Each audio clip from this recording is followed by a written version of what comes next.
Мон библио програмт ажиллах явцад номын хавцсны зурагтай ажиллах ийм хэрэгцээ шаардлага гардаг. За жишээлбэл хавцсны зураггүй номонд зураг оруулах, эсвэл зургийг андуураад өөр зураг оруулсан байгаа бол шинэ зураг оруулах ийм хэрэгцээ шаардлага гардаг. За энэ удаад бол номын хавцсны зураг хэрхэн солих вэ гэдэг ийм зөвлөгөө өгөх юм аа.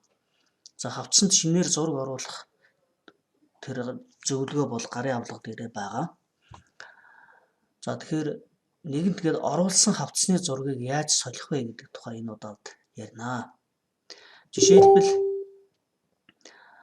энэ 115 бүгдээ хэлнэ гэдэг номонд ийм дүрстэй зураг хавцсан дээр нь байна гэж үзье л да. Тэгэхээр үүнийг сольж одоо хавцсныхын зургийг өөрчлөё. Ингэхийн тулд мэдээж одоо админ ирэхээр нэвтэрч орсны дараа энэ хавцсны зураг гэсэн цонхонд шилждэг. За эндээс номоо хай. Ном маань одоо гараад ирэх ёстой. За 115 бүгдээ хэлнэ. Зураг нь бол энэ байна. За ингээд хавцсны зураг оруулах гэсэн цонхонд шилжиж байна. За ингээд choose file гэдэг энэ цонхноос зургаа сонгоно. За зураг маань энэ хаана байгаа тэр газраас сонгодог. За жишээлбэл энэ номын тухайд гэх юм бол desktop дээр new folder гэсэн хавцсанд 115 гэдэг нэртэй 115 бүгдээ хэлнэ номын хавцсны зураг гэдэг ч юм уу ийм файл байна гэж үзье л да, номын сканерлсан зураг байх. Гэхдээ файлын чинь хэмжээ 200 кБ-аас хэтрэхгүй байх ёстой шүү гэдгийг анхаараарай. Тэгээ файл маань энэ дэлгэцэнд харагдаж байгаачлан JPG гэсэн ийм өргөтгөлтэй байх ёстой. За ингээд энэ номын жишээн дээр 115 JPG гэсэн өргөтгөлтэй ийм дүрстэй файлыг сонголоо. За хавцсны зураг оруулах.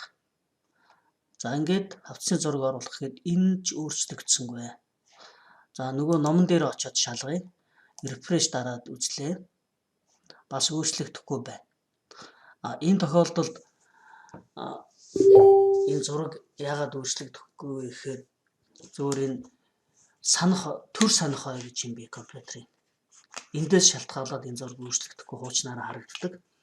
Энэ тохиолдолд гарнаас Ctrl F5 гэсэн энэ товчны хослолыг дарахаар зураг маань өөрчлөгдөнө. Ctrl дарлаа, F5 товчоо дарлаа. Дахин ачаалж байна.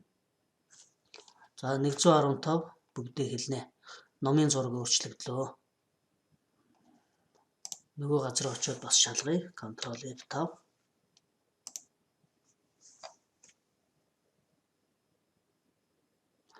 Ctrl F5 дарсны дараа хавцсны зураг өөрчлөгдөж харагдана гэдгийг ойлгоорой. Яг үндсэн юун дээрээ бол системдээ бол програм зургаа сольсон байдаг. Гэтэл одоо дэлгэцэнд харагдахдаа ингээд хуучин зураг нь харагдахад хүмүүс одоо өөрчлөгдөхгүй байна, солигдохгүй байна гэсэн юм ойлголттой байна. Энэ тохиолдолд та бүхэн зургаа сольсны дараа Ctrl F5 гэсэн товчийг дарж шинэ зургийг харагддаг болгоорой.